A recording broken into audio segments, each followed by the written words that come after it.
progress. Hi, Klay. Valeria Rubino, V Sport Corriere. Considering where you were last year and where you are right now, what did it take to keep going? What was the hardest part, and how does it feel now to be back on this stage? Wow, that's a great question. Yeah, incredibly grateful. The hardest part was having to watch this time during last year when it would just be me in the arena, Rick Celebrini, some slow days, and definitely on top of that, the hardest part was not being able to do a calf raise for about 4 or 5 months. So that was very tedious and took an incredible amount of work. And then what it means to be here, it's just awesome. I'm just incredible. I wish, we were up 2-1 or 3-0, but that's not the case, and still a great opportunity ahead. And I'm just going to try and seize the moment, knowing what the last 2 years entailed for me. I'm just, nothing's guaranteed in this league, so I'm just trying to soak it all in. You mentioned the 2015 vibes last night after the game. In 2015, you guys had a move to make. You put Andre in and took Bogut out. Do you feel right now you guys have a move in your back pocket to make, or is it more just on playing better with who's been playing? I think it's answer B. I think it's just playing better, playing harder, playing as a unit. I don't think we need to make incredible adjustments. I just think we need to come out with that force, that Warriors brand of ball that has been so successful this past decade. CJ here in the middle. Klay, what's your routine like on these rest and recovery days? Well, gotta properly hydrate, eat healthy, Normatex, some deep tissue massages, and then hopefully get outside and get some fresh air. Read a book, watch a movie, try and get your mind off things. Maddie on the left. Klay, Steve said that he expects Steph to play tomorrow, but still knowing that he was injured and in some pain in Game 3, he's probably not going to be 100%.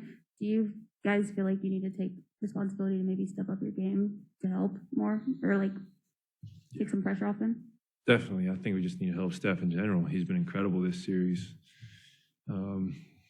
So we'll all do our best. I think we'll respond. I think we'll come correct tomorrow, and I'm just excited for the opportunity. We still have a chance to even out the series and take home court advantage. Jason. Piggybacking off of that, I don't want to say easy because it's not easy to win a finals, obviously, but given the fact that you guys have been really seeing any situation over the past decade, you and a couple of other pillars in this franchise, does it make it easier for you to kind of compartmentalize all of this and stay even-keeled? Definitely. I'm not as anxious as I was in my younger days, which is good. And, I remember a lot of instances where we were doubting whether we could do it, or we were up and we were feeling too good and maybe too cocky and let the thing slip away. So you can't really relax until the final buzzer of the closeout game. And that's the hardest part about the playoffs is you have to deal with being uncomfortable until the mission's complete. And that's just what comes with playing at the highest level, is that aspect of being uncomfortable and not being satisfied until the main objective is complete. Last couple of questions for Klay. We'll go with Monty in the back. Klay, in your mind, is it the offense that needs to be picked up, or is it defense? Which is the higher priority in your mind? I think yesterday, from watching the film, I think defensively we need to be better and play with a little more force on that end. And they looked very comfortable in their shooting and their ball movement and getting the rim, and they beat us up and outplayed us. So tip the hat for their performance in Game 3. And it's our turn tomorrow to swing the momentum back in our favor. Last question for Klay.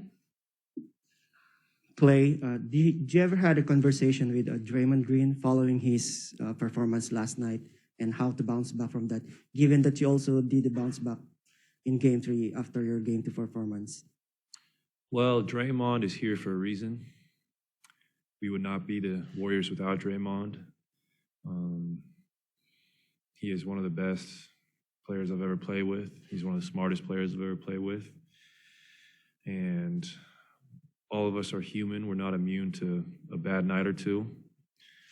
But I know one thing for sure is that we respond like champions. And I know Draymond will come out and play his typical brand of ball that's very physical, fast-paced, talking trash, and just being the money green that Dub Nation loves so much and has brought us to heights that the franchise has never seen before. So I'm excited, he's excited, our whole team's excited because we're here and it's an incredible opportunity. Thanks, Klay.